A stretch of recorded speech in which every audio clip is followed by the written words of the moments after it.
Praise the Lord. फिर एक बार मैं पास्टर मनोज शाहू आप सभी का स्वागत अभिनंदन करता हूं। और मैं आपको कहना चाहता हूं कि बहुत सारे लोग जो है इन दिनों में गैर समझ कर रहे हैं, मिसअंडरस्टैंडिंग कर रहे हैं और बहुत सारे अच्छे बुरे कमेंट्स करते हैं वीडियो पर। और जाने अनजाने में वे कुछ बातों को समझ नहीं पाते, कुछ बातों को जान नहीं पाते और उसी की वजह से वे बहुत सारे गलत काल्पनिक चीज़ों में चले जाते हैं। अब मैं आपको बताना चाहता हूँ कि जो लोगों को लगता है कि मैं किसी पर दोष लगा रहा हूँ, मैं आपको बताना चाहता हूँ ऐसा बिल्कुल भी नहीं है कि मैं किसी पर दोष लगा रहा हूँ। आपको बताना चाहता हूँ कि दोष लगाना अलग होता है और झूठी शिक्षा का खंडन करना अलग होता है, या फॉल्स टीचिंग्स को रिफ्यूट करना अलग होता है। आप इन चीज़ों को जानना चाहिए। अगर आप गलत बातें कर रहे हो और कोई व्यक्ति आपको रिफ्यूट करता है या उसका खंडन करता है तो वो दोष लगाना बिल्कुल नहीं है, क्योंकि जब आप पढ़ोगे यहूदा की किताब जो कि रेवलेशन से पहले है, फिर उसके बाद 1 जॉन, 2 जॉन, 3 जॉन, पहला यूहन्ना, दूसरा यूहन्ना, तीसरा यूहन्ना, पत्रस की किताब, पहला पत्रस, दूसरा पत्रस, जब आप इन किताबों को पढ़ोगे तो आपको पता चलेगा कि वो जो पत्रियां हैं उन्होंने इसलिए लिखा है क्योंकि बहुत सारी झूठी बातें वहां पर हो रही थी। बहुत सारे झूठे प्रचारक, झूठे शिक्षक उन दिनों में खड़े हो गए थे और झूठी शिक्षा लोगों में जा रही थी और उसी के वजह से वो सारी पत्रियां जो है लिखी गई है। अब वो दोष नहीं लगा रहे हैं, लेकिन वो पत्रियां लिखते हैं।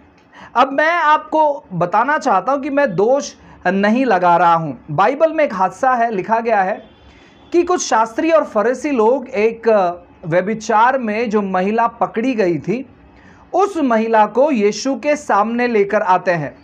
उस महिला को यीशु के सामने लेकर आते हैं और उस महिला पर दोष लगाते हैं। क्या करते हैं? उस महिला पर दोष लगाते हैं और वो चाहते थे कि यीशु पर भी दोष लगाए। जब यीशु उस महिला पर दोष लगाएगा तो लोग क्या करेंगे? लोग यीशु पर भी दोष लगाएंगे। ऐसे उनका कॉन्सेप्ट था, ऐसे उनकी धारणा थी, ऐसे उनका सोच विचार था और उसको दोष लगाना कहते हैं, क्योंकि दोष का जो लगाव है या दोष जिस चीज से जुड़ा हुआ है वो है दंड। जो व्यक्ति दोष लगाता है वह दंड को अपने दिमाग में रखकर दोष लगाता है, जैसे कि शास्त्री फरीसी लोग कर रहे थे। लेकिन मैं आपको बताना चाहता हूं ना, क्या यीशु मसीह ने शास्त्री फरीसी पर दोष लगाया? बिल्कुल भी नहीं। जो कॉन्सेप्ट लेकर शास्त्री फरीसी लोग आए थे उस कॉन्सेप्ट को यीशु मसीह ने वहां पर खंडित किया। ठीक है। अब मैं आपको बताना चाहता हूं बहुत सारी गलत गलत जो शिक्षाएं आ रही है उन चीजों को इन दिनों में मैं खंडन कर रहा हूं। आपको मैं कहना चाहता हूं कि पिछले काफी समय से या काफी साल से, मैं कह सकता हूं लगभग 2 साल से कुछ चीजें शुरू है, लगभग 3 साल से कुछ चीजें शुरू है और मैं उन पर बिल्कुल ध्यान नहीं दे रहा था, क्योंकि मैंने आपको शुरुआत के वीडियोस में मैंने आपसे कहा है कि मुझे मेरी कलीसिया को लेकर मैं कैसे कलीसिया को बढ़ा पाऊं, उसी कॉन्सेप्ट में मैं था। लेकिन जब परमेश्वर ने मुझसे बातें की तब जाकर कुछ बोल्डनेस मेरे अंदर आया और उसी के वजह से मैं झूठी शिक्षा और झूठे शिक्षकों का खंडन करने लगा हूं। अब जो हमारे सीनियर पास्टर्स है, जिनके पास कलीसिया है, जो प्रेरित है, जो भविष्यवक्ता है, जो इवेंजलिस्ट है, जो पास्टर है, जो टीचर है, वो अपनी अपनी मिनिस्ट्री में बिजी है। मैं उन पर दोष नहीं लगाना चाहता हूं और ना ही तो मैं दोष लगाऊंगा, वे अपने अपने मिनिस्ट्री में बिजी है। अब लोग क्यों बात नहीं कर रहे हैं, क्यों ऐसे चीजों को खंडन नहीं कर रहे हैं, वो मुझे नहीं पता। लेकिन जो बातें प्रभु ने मुझसे कही है, जो बातें मैं कर रहा हूं, मैं आपको बताना चाहता हूं, मैं दोष नहीं लगा रहा हूं, लेकिन जो झूठी बातें चल रही है उन चीजों का मैं खंडन कर रहा हूं। अब मुंबई से मैंने जब चालू किया है ये सब काम, ये सब चीजें, मैं आपको कहना चाहता हूं कुछ दिनों के बाद पूरे भारत भर से लोग जो है झूठी शिक्षा का खंडन करेंगे, बड़े से लेकर छोटे तक और छोटे से लेकर बड़े तक। अपने अपने हिसाब के अनुसार वे लोग झूठी जो शिक्षा है और शिक्षक है उन सभी चीजों का खंडन करेंगे। अब कोई खड़े होकर अगर यह कहता है कि 99.9% लोग जो है गलत है, तो हम खंडन जरूर करेंगे। कोई कहता है कि सभी लोग व्यभिचार करते हैं, हम खंडन करेंगे। कोई कहता है कि सभी पास्टर लोग जो है पैसा लेकर अपने अपने परिवार को केवल नरिश कर रहे हैं या तो फिर लूट रहे हैं, हम खंडन करेंगे। अगर कोई मसीह सेवा को या कलीसिया को या मसीह के देह को मसीह मार्केट कहता है, तो हम खंडन करेंगे ना भाई।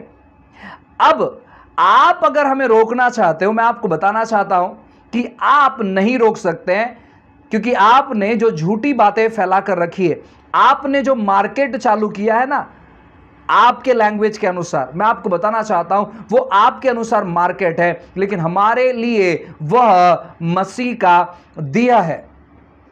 मैं आपको कहना चाहता हूं हमारे लिए वो क्या है, वो मसीह का दिया है। हमारे लिए वो मसीह का दिया है। और जो भी कोई मसीह के दिया को मार्केट कहेगा, मैं आपको बताना चाहता हूं ना, मैं तो शांत नहीं रहने वाला। और मैं आपको कहना चाहता हूं ना, वो चीजें जल्दी रुकने पर है। मैं आपको बताना चाहता हूं कि 100% लोगों में, यानी मसीह लोग जो 100% है, उन लोगों में 10% लोग गलत हो सकते हैं। मैं ये नहीं कहूंगा कि है, हो सकते हैं, उससे कम भी हो सकते हैं 10% लोग। लेकिन जब आप 10% लोगों को देखकर अगर आप 90% लोगों के बारे में सेम उसी प्रकार की धारणाओं को खड़ा कर रहे हैं, तो आप गलत कर रहे हैं। अब जो लोग कमेंट करते हैं, आप भारत के कहीं भी जगह से होंगे, आप दुनिया के कोई भी क्षेत्र से होंगे, जब आप कमेंट करते हो, मैंने कुछ कमेंट्स को देखा जहां पर वो अपना दिमाग का इस्तेमाल नहीं करते। वो क्या कहते हैं मालूम है, कि तुम दोष क्यों लगा रहे हो, दोष लगाने वाले तुम कौन हो। सबसे पहली बात तो उनको पता नहीं कि दोष लगाना क्या होता है। दूसरी बात, जब आप मेरे वीडियो पर जब आप टिप्पणी करते हो, तो आप सेम चीज कर रहे हो, क्योंकि आपके दृष्टिकोण से, आपके नजरिए से, हो सकता है कि आप बेबी क्रिश्चियन हो सकते हैं या तो फिर आप नए मसीह हो सकते हैं, आपके दृष्टिकोण से मैं जो कर रहा हूं वो गलत है, लेकिन मेरे दृष्टिकोण से वो गलत नहीं है। बाकी जो मसीह में जो सेवक है उनके दृष्टिकोण से ये गलत नहीं है, आपके दृष्टिकोण में गलत हो सकता है, इसलिए आपने टिप्पणी की। सेम उसी प्रकार बहुत सारे लोगों की नजरों में कुछ झूठी और गलत शिक्षाएं जो है वो मसीह के देह में आ गई है, और जब वह चीज मुझे पता चला, इसलिए मैं चीजों का खंडन कर रहा हूं। आप समझ पा रहे हैं, मैं चीजों का खंडन कर रहा हूं। वे व्यक्ति अगर बाइबल नहीं सिखाते, वे व्यक्ति अनाप शनाप कहते हैं, मसीह लोगों के बारे में बात करते हैं, तो मैं आपको बताना चाहता हूं इन चीजों का मैं खंडन करता हूं। अब कुछ लोग दशमांश की चीजों को लेकर इन दिनों में बात कर रहे हैं, कहां पर लिखा है, और कुछ लोग उनका पता नहीं कहां से एजुकेशन हुआ है स्पिरिचुअल, कहां से उन्होंने चीजों को सीखा है, मुझे मालूम नहीं, लेकिन आजकल लोग आते, वो कहते कि हम इस बाइबल कॉलेज से जुड़े हुए हैं और कहां पर यह चीज लिखा है, कहां पर वो चीज लिखा है। भाई मैं आपको कहना चाहता हूं, आप क्या कहना चाहते हो स्पष्ट तौर पर बताओ। आप कहते हो दशमांश नहीं है, फिर आप कहते हो कि हमें सपोर्ट करो क्योंकि हमें यह चीज खरीदना है, और लाखों की तादाद में आप पैसा मांगते हो। आप क्या कर रहे हो? मैं आपको बता देना चाहता हूं, जो जनरल पब्लिक है, जो मसीह लोग हैं, आपको मैं कहना चाहता हूं प्रियो, कुछ लोग कहते हैं दशमांश केवल यहूदी लोगों के लिए है, वगैरह वगैरह, बहुत सारी बातें कहते हैं। स्ट्रेट फॉरवर्ड बात में मैं आपको कहना चाहता हूं, स्टेटमेंट में कहना चाहता हूं कि दशमांश जो है ये शुरुआत है। आप केवल वहीं पर अटकना नहीं चाहिए। आप मत्ती की किताब में पढ़ सकते हो, आप लूका की किताब में पढ़ सकते हो, आप इब्रानियों की किताब में पढ़ सकते हो, जहां पर दशमांश के बारे में बातें हो रही है। और यीशु कहते भी हैं कि इन चीजों के साथ, यानी जो अच्छी बातें हैं उनको भी किया करो दशमांश के साथ साथ में। लेकिन जब आप प्रेरितों के काम अध्याय 5वें अध्याय में जब आप पहुंचते हो, तो आप वहां पर देख सकते हो कि जब चर्च मूवमेंट चालू होता है, तो लोग अपने आप को समर्पित तौर पर बलिदान कर देते हैं। आज मसीह लोग इतने कंजूस हो गए हैं कि वो 10% नहीं दे सकते। अब जितनी भी कलीसियाएं हैं, अब मैं आपको चैलेंज देकर यह बात कह सकता हूं, जितनी भी कलीसिया है ऑल ओवर द वर्ल्ड, पूरे दुनिया में, अगर आपके पास 100 लोग हैं तो 100 में से चंद लोग दशमांश देते होंगे और बाकी लोग दशमांश नहीं देते होंगे। ऐसा एक भी कलीसिया नहीं है जिस कलीसिया में अगर जितने मेंबर्स हैं, जितने लोग हैं, वो सारे लोग दशमांश लाकर देते हैं। ऐसे एक भी कलीसिया नहीं है। लेकिन कलीसियाओं में, खास करके भारत की कलीसिया के बारे में बात करूंगा, जो गांव खेड़ाओं में जो सेवा होती है, 100 लोग अगर है उसमें से कुछ लोग दशमांश देते हैं।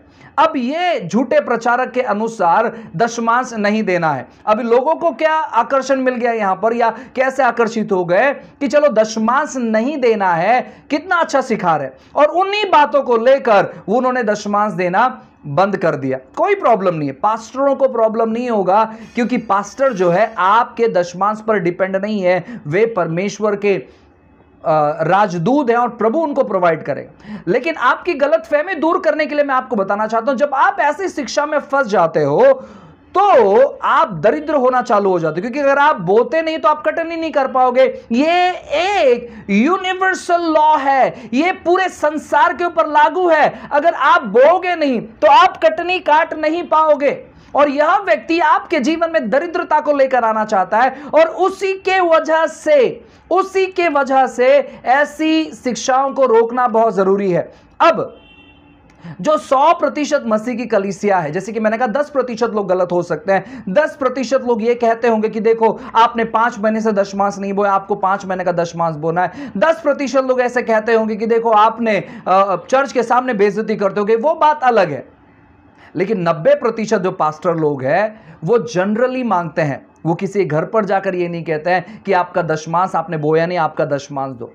ठीक है, आपको मैं कहना चाहता हूं, मेरी कलीसिया में जो भी मेरे लीडर्स हैं, अगुवे हैं, मैं उनसे एक ही बात कहता हूं, अगर आप मेरे साथ मिनिस्ट्री करना चाहते हो, देखो मैं जो चर्च में लोग आते हैं उनके साथ ऐसा व्यवहार बिल्कुल नहीं करता हूं। क्यों? क्योंकि वो नए लोग हैं, फ्रेश लोग हैं, अभी अभी शायद मसीह को उन्होंने ग्रहण किया, तो ऐसे लोग आते हैं, तो उनके साथ हम इस प्रकार की शिक्षा को नहीं बांट सकते हैं। लेकिन जो मसीह में बुजुर्ग हैं, जो लीडर्स हैं, मैं उनसे कहता हूं अगर आप अपना दशमांश नहीं बोते हैं तो आप मेरे साथ मिनिस्ट्री नहीं कर सकते। मालूम है क्यों?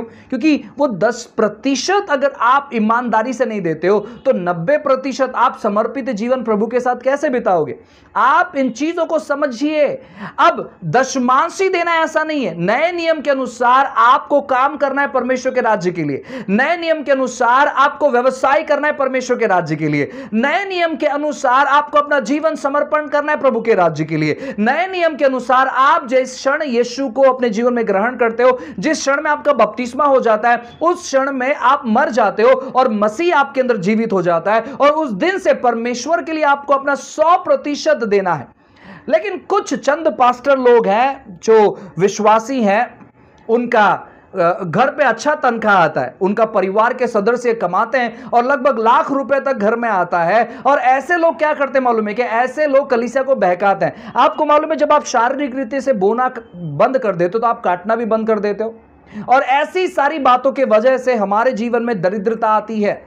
अब ये श्राप नहीं है, लेकिन हम ऐसी बातों को इनवाइट कर लेते हैं, हम ऐसी बातों को अपने जीवन में खींच लेते हैं, हम अपने जीवन में इन सारी बातों की गड़बड़ी में चले जाते हैं। किसी व्यक्ति को जब आप सुनते हो तो आप होशो आवाज के साथ सुने। आप यूं ही किसी को सुने नहीं, आप यूं ही किसी के शिक्षा को सुनकर, आपको मैं बताना चाहता हूं अपने जीवन में लागू मत करें। अरे हमारा पास्टर भी दशमांश मांगता है, अब हम इस चर्च में नहीं जाएंगे। आप सबसे बड़ी गलती कर रहे हो। जो लोग बोलते हैं ना कि दशमांश मत दो, वो लोग भी अपने चर्च में दशमांश देते हैं। अब मैं आपको बताना चाहता हूं कि हमारे मुंबई से बात करते हैं या फिर पूरे वर्ल्ड में बहुत सारे बड़े बड़े सेवक हैं। पास्टर क्रिस है, पास्टर जोसेफ प्रिंस है, पास्टर जोएल ओस्टीन है, जॉइस मेहर है, और भी ऐसे बड़े बड़े सेवकाई है। रेहमा बाइबल कॉलेज है, रेहमा चर्चेस है, और बहुत सारे लोग हैं। भारत की जब बात करें, बड़े बड़े अच्छे सेवक है। भाई राम बाबू है, भाई सतीश कुमार है, अपोस्टल अंकुर नेरुला है, और भी ऐसे बड़े बड़े सेवक हैं। प्रियो, जब मैं अगर उन सेवकों के बारे में बात करता हूं, चाहे वो विदेश से है या भारत से, जिन लोगों का मैंने नाम लिया है, अब भारत से जो लोग हैं, मैं कभी तो उनसे मिला हूं और एक आध मीटिंग में हमारा इंटरेक्शन हुआ है या बात किए हैं या थोड़ा बहुत टाइम स्पेंड किए कभी कभार। अगर मैं ऐसे लोगों के बारे में बात कर रहा हूं तो वो गलत है। मालूम है क्यों? क्योंकि मैंने उनके साथ टाइम स्पेंड नहीं किया, उनको मैं जानता नहीं हूं करीब से।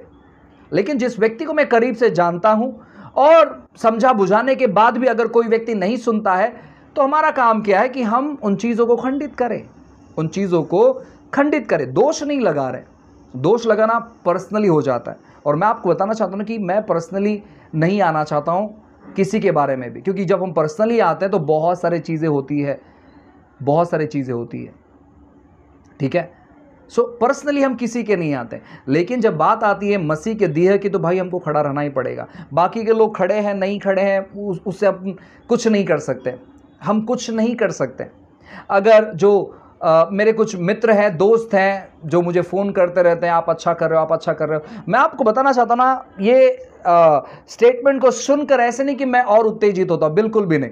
मुझे मालूम है कि साथ में कौन है और मुझे मालूम है कि साथ में लोग कौन नहीं है, ठीक है। अब मैं आपको कहना चाहता हूं ना, आपके दृष्टिकोण से आपको क्या दिखाई दे रहा है वो मुझे नहीं मालूम। आप मुझे कितने अच्छे तौर पर जानते हो मुझे नहीं मालूम। अब कुछ लोग कहते हैं इस व्यक्ति को बाइबल का कुछ वचन, एक भी वचन पता नहीं है। कुछ लोग कहते हैं बाइबल का ABCD मालूम नहीं है, और भी तरह तरह कमेंट्स आते हैं। भाई आप मेरे बारे में क्या जानते हो? आपको कुछ भी नहीं पता है। आपको ये पता नहीं है कि मैंने कहाँ सेवा किया है, आपको ये मालूम नहीं कि मेरी पढ़ाई कहाँ से हुई है, आपको मालूम नहीं कि मेरे कौन से किताब हैं, आपको मालूम नहीं कि मैं किस प्रकार के चीज़ों से जुड़ा हुआ हूँ। आपको कुछ भी नहीं पता है, ठीक है। और कोई प्रॉब्लम नहीं, आप अपने मर्जी के मालिक हो। आपको ऐसे लगता है आप लिख सकते हो जो आपको लिखना है। लेकिन आज क्या हो रहा है मालूम है? आज बहुत सारे लोग वापस अपने कलीसिया से जुड़ रहे हैं। आज बहुत सारे लोग पश्चाताप कर रहे हैं कि भाई जब हमने आपको सुना तब हमको एहसास हुआ कि हम अपनी कलीसिया को छोड़कर गलत कलीसिया से जुड़ चुके थे, लेकिन अब हमने वापस पश्चाताप किया और वापस अपनी कलीसिया में जुड़ रहे हैं। जब उन्होंने कुछ शिक्षण को सुना तो उनको पता चला कि जो आप कर रहे हो वो बहुत सही है, और आपके जैसे और भी सारे लोग परमेश्वर खड़ा करें, और भी ऐसे सारी बातें हो रही है। तो मैं आपको बताना चाहता हूं, मैं किसी पर दोष नहीं लगा रहा हूं और मैं आगे को भी नहीं लगाऊंगा। आप बहुत सारी चीज़ों को प्लान कर सकते हैं। रिसेंटली कुछ लोगों ने कहा कि हम कंप्लेन करेंगे, ये करेंगे, वो करेंगे। मैं आपको बताना चाहता हूं बहुत सारे लोगों ने ये चीज़ प्रयास किया है, आप ट्राई कर देख लीजिएगा। बहुत सारे लोगों ने ये चीज़ों को प्रयास किया है और ताबड़तोड़ उनको रिजल्ट मिला है कि जब वो किसी अभिषेकित सेवक के विरोध में कुछ करे तो उनके साथ क्या हश्र होता है ये उनको मालूम पड़ा है। आपको करना है, आप बिंदास कर देखिए, क्योंकि मैं आपके अगेंस्ट में नहीं बोल रहा हूँ, लेकिन मैं टीचिंग्स के अगेंस्ट में मैं बात कर रहा हूँ। मैं आपके पर्सनल लाइफ को बाहर नहीं निकाल रहा हूँ, क्योंकि जिस दिन मैं आपके पर्सनल लाइफ को बाहर निकालूंगा वो बहुत बड़ी समस्या हो जाएगी सब मसीहों के लिए, आपके सब फॉलोअर्स के लिए। इसलिए मैं किसी के पर्सनल लाइफ को बाहर नहीं निकाल रहा हूँ। साथ ही साथ मैं आपको ये भी बताना चाहता हूँ कि आप इन चीज़ों को समझने का प्रयास करिए। ये हमारा व्यक्तिगत झगड़ा बिल्कुल भी नहीं है, लेकिन अगर कोई व्यक्ति मसीह के राज्य के लिए रुकावट का कारण बनता है तो प्रियो मैं आपको कहना चाहता हूँ ना कि हम ऐसे चीज़ों को खंडन करने के लिए ही इन दिनों में टीचिंग्स को रेज कर रहे हैं। साथ ही साथ हम सिखा रहे भी हैं। हम केवल एक ही काम नहीं कर रहे हैं कि गलत शिक्षाओं को केवल खंडन करें, लेकिन जो सच्ची शिक्षा है हम उसकी तैयारी भरपूर मात्रा में कर रहे हैं और बहुत ही जल्दी वो रिजल्ट आपको दिखाई देगा।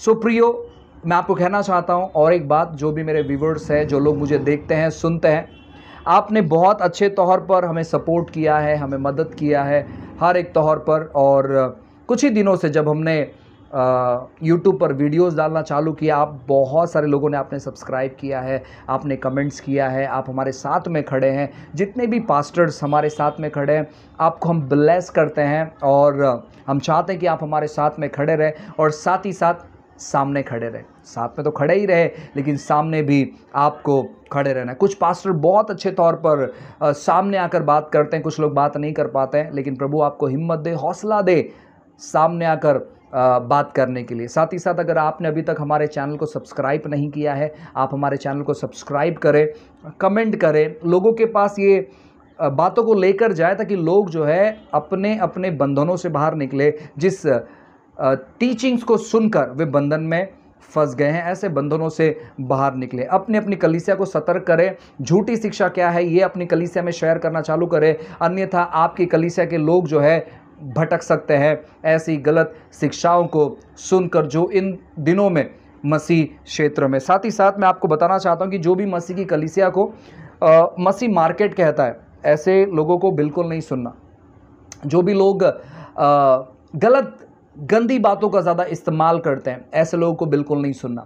जो भी लोग दोष लगाते हैं, ठीक है, हमेशा कहते हैं कि 99.9% लोग गलत हैं, 99.9% लोग जो है गलत बातों में है, गलत आदतों में है, लूट रहे हैं, ऐसा बिल्कुल भी नहीं है प्रियो।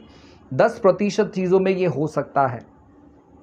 बहुत सारे हादसे हैं। अभी कुछ लोग कहते हैं कि जब मैं चर्च गया तो मुझे लगा कि वहाँ पर मुझे स्वर्गदूत मिलेगा, लेकिन जब मैं चर्च में शामिल होने लगा तो मुझे पता चला कि वहाँ पर तो स्वर्गदूत नहीं लेकिन भूत होते हैं।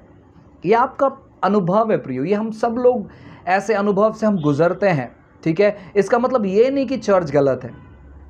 आपको मैं बताना चाहता हूँ कि हम कोई भी कहते हैं ना कि पैदाशी तौर पर चीज़ों को नहीं जानते।